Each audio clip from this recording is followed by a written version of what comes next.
Sol Mercado's jumper, wala yan. Cliff Hodge tried to keep it alive. Buenafe nakakuha. Spin move to the basket! Para kay Ron J.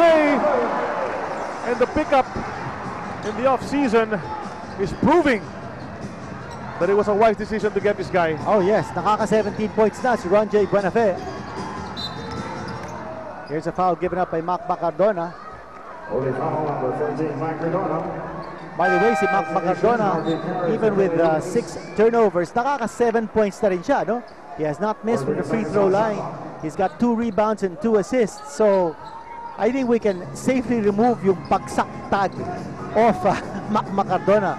It's also possible that we may not choose a bagsak player of this game. Pwede pasado lahat? Oo, pwede rin, pwede. Depende kung anong mangyari. Ito si Ali Pic, yung hook shot na. Hindi pumasok yan.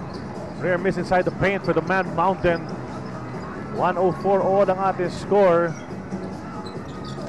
Take and bake na naman para kay Sol. Off the glass, wala yan. JR taps rin, pero bago pala nun, may foul na tinawag against the Tropang Texters. Right now, Balkan Tex giving Mercado a lot of driving room, and he's penetrating. He's able to get through his defender, and if he doesn't have a shot at the basket, he looks to pass inside. At ang hinaharap niya si JR Reyes kung may pagkakataon na maka-score ang kanyang big man. 2 out of 3 from the line. Mula rito kay Sol Mercado. He's been drawing the defense, tapos binabato niya sa mga teammates niya. Sol Mercado, sabi nga natin, drawing the defense. He's got 7 assists in this game. At parang komportable na si Coach Ryan Gregorio sa kombinasyon niya on the floor. And Chris Ross is not there. Guy who's manning the point guard position is Sol Mercado, is making things happen. At eto si Coach Ryan Gregorio, merong sinasabi dito sa ating table officials. Yan po si Chris Ross. Nabanggit natin, he's got a total of 7 points in this game with 6 rebounds, 7 assists. Madami din ginagawa ito si Chris Ross. But he's going 3 out of 9 from the floor. And of course, he doesn't have the size of Sol Mercado. Yeah, tsaka natin kalimutan, parang na-injure siya eh. Diba? There was a play, he hit the baseline. Yes. Siya, kaya siya linabas, and he hasn't come back since. Improper bench decorum ang tinawag sa Meralco Bolts. Technical foul. What a crucial point in time para dyan sa technical foul na yan. And Fonacier pupunta sa linya. You know, I think it has something to do with how many officials are standing up. Tama. May bagong rule ang PBA that only the head coach and the first chief assistant can be standing up for a prolonged period of time. Oo nga, para hindi naman lahat ng tao nakatayo doon sa side, no? And mukhang yun lang na itawag. Nilinaw nito si Coach Ryan, but the free throw has already made. And Sol misses the second, so tabla pa rin tayo. 105 each, under 3 minutes remaining. That makes it just a little more exciting. Biyernes na biyernes, overtime tayo. It's the first overtime of a very young season in PBA. 38th season on the way. Pang-apat pa lang na laro. Third game day pa lang. Overtime na po tayo. Jason Castro against Cliff Hodge. Look at the big guy sticking close to the blur. Carries 3-pointer. Wala yun, pero nakuha ni Ali Pic. Held ball. May foul. Foul ang tinawag kay Ryan Buenafe. Ron J. Buenaferrado. Iba si Ryan, bukas pa pala si Ryan maglalaro. Tama. Ito magpinsan, Ron J. at saka si Ryan. Clutch players from 3-pointer. Ito na, dribble si Jared Dillinger. Ron J. paying attention to him, taps it away. Castro Mercado, ang ganda labanan yan. 10-second shot clock. Makes his move, tries to go baseline, dribbles it off his foot, and the ball goes to Meralco. Again, yung sinasabi natin about defense. Meralco clamping down. Sol Mercado against Jason Castro. Timeout ng Meralco Bolts. The baseline. Timeout ng Meralco Bolts. Quirito will be back.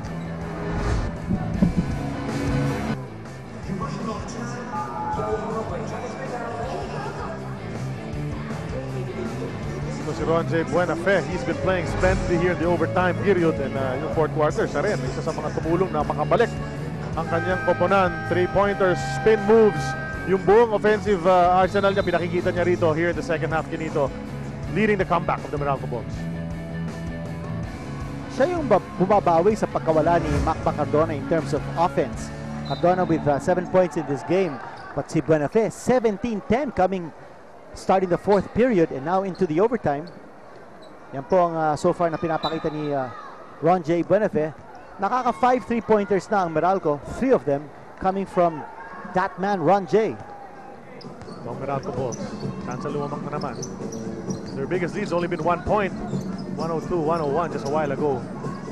Samantalang ang Tropang Texters, 24. Pinakamalaking lamang nila sa larong ito. Sol goes all the way. Wala yan. And he'll go to the line. Blocking foul ang tinawag kay Harvey Carey. At diyan mo naman maasahan si Sol Mercado. Walang takot yan, no?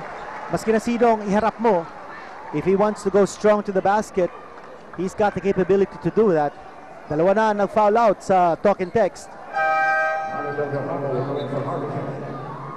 So po si Harvey Carey due to fouls at papasok naman si Ranidel de Ocampo. Ryan Reyes and Harvey Carey, dalawang casualty ng 6 fouls para kay Coach Nash Racela. Pero mintis na naman ang free throw ito si Sol Mercado. He really can't complete his free throws.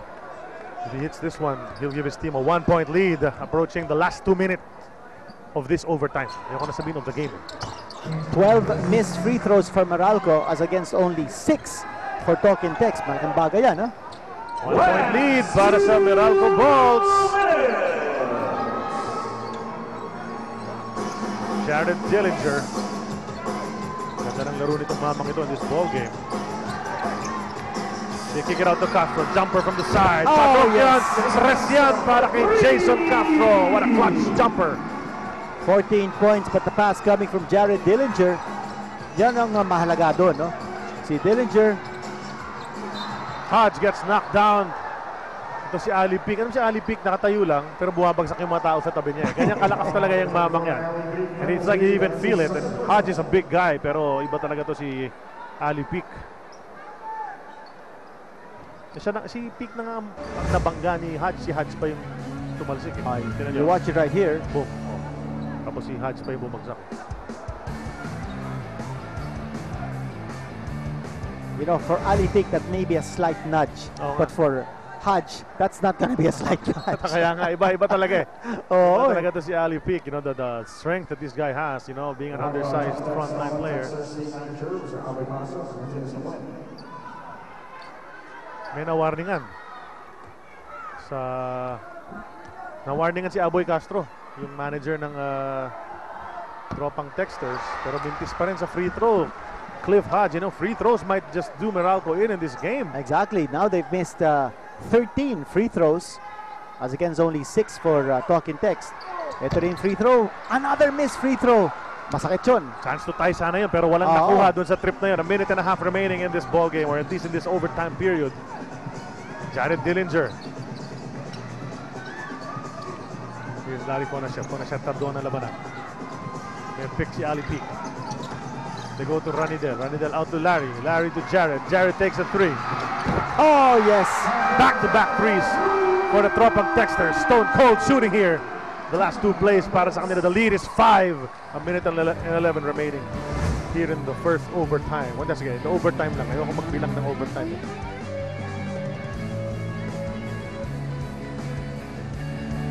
Exactly. And in that pie chart, nakita natin 5 players average in double figures last season for talk and text. And in this game, ito na yata nakaka-double figures.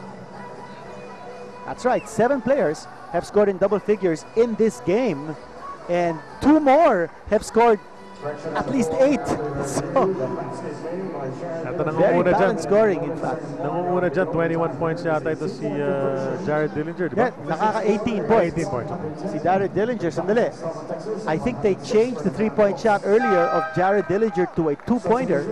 Okay, so imbes na 5 lamang, it's now 4. 4 lang. Oh, Okay, kasi nabawasan 4 ng 1 point. So malaking bagay yung para kay Coach Ryan Gregorio at ang kanyang Meralco Bulls.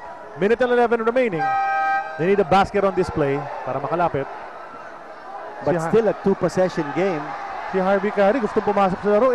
Graduate na siya eh. Muntik na. Muntik nang pumasok. Oo. At si Harvey Carey naman, pupunta rin sa official staple. Tinuro siya ng kanyang coach eh. Oo. Masunurin lang naman siya, di ba? Buti na lang si Jason Castro had the presence of mind to push him back. Ito na. Salvacion to Mercado. They need a basket on display. They're looking for a 3-pointer. They've got Sunday Salvacion. He's a threat. They go to Sunday, but the defense of Fonachet is there. Mercado, top of the key. Takes the 3. Looks Oh, good, yes! And he gets that. Lead is down to just one. 110, 109, 56.5 remaining.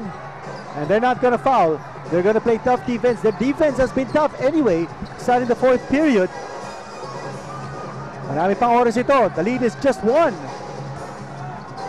Castro wants to hand it up to Dillinger. Ayan na si Dillinger. 9 seconds remaining on the shot clock. Sees a beeline to the basket. Pero he misses. Chance ang lumamang para sa Meralco Bulls. They gotta take care of this possession. But Sunday decides to take a three. It's offline and J.R. Reyes mistimes his jump. Balik ang bola sa tropang Texters. You know, at that 4-second point, they differential. didn't need a three-point shot. Kanina, they needed a three-point shot. And but they got not it. at that point. And Yeah, they got not it. at that point.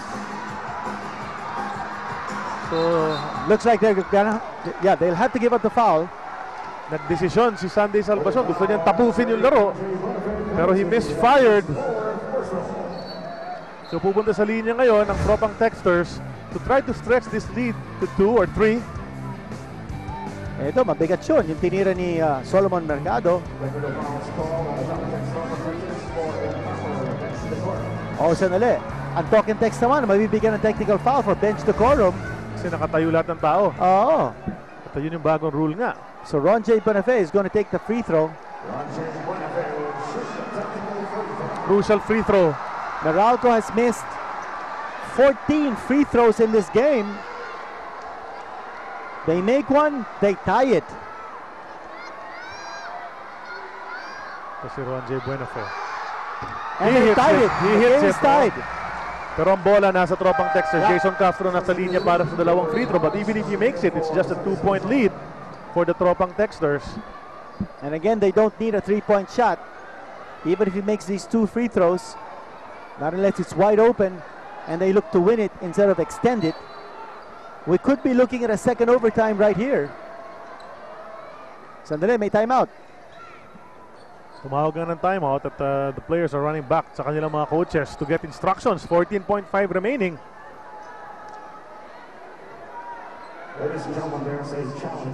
May challenge. May challenge dun sa isang 3-pointer yata kanina. Pinare-review sa ating mga referee. Okay, a challenge has been called. And alam mo, pag may challenge, nabibigyan ng pagkakataon ito mga coaches not to map out plays. At yun na nga ang ginagawa nila, both coaches. Wala bang tumawag ng timeout? Wala, no? Walang tumawag ng timeout. But the coaches have taken advantage of this challenge rule to give some extra instructions. Alam mo, mauutak yung mga coaches natin eh. Actually, the challenge is, well, if they say that three-point shot is upheld, okay lang. Pero nakapagkuha na sila ng pagkakataon to give some instructions. So hindi klaro kung ano nangyari. There was a challenge but there's been no ruling on the challenge. Pero Jason Castro is at the line. Nakapasok mo ng unang free throw. So lamang na ang kanyang koponan ng isa. And 111-110. Only 14.5 remaining. Now here's a big free throw coming up. Wala nang timeout ang Meralco, partner. So they gotta inbound this ball and go quickly. Ito si Sol Mercado. Hands it over to Ron J. Ron J wants to create. He'll drive, kicks it out to Sol. Sol looks up, 5 seconds to go. He loses it. Jason Castro almost gets it. Mercado behind his back. He needs to take it. And he loses it. He's just tucked it at the end. And the Tropang Texters pull it out. A 2-point overtime victory. And Meralco unable to come all the way back to get the victory. They got the lead, pero at the end of it all, nanaig ang Tropang Texters, the veteran team. Alam mo, yung depensa rin. Interview tayo. Yung depensa nangyari dito for Talk and Text, not allowing Sol Mercado to pass the shot, or rather to pass to a teammate.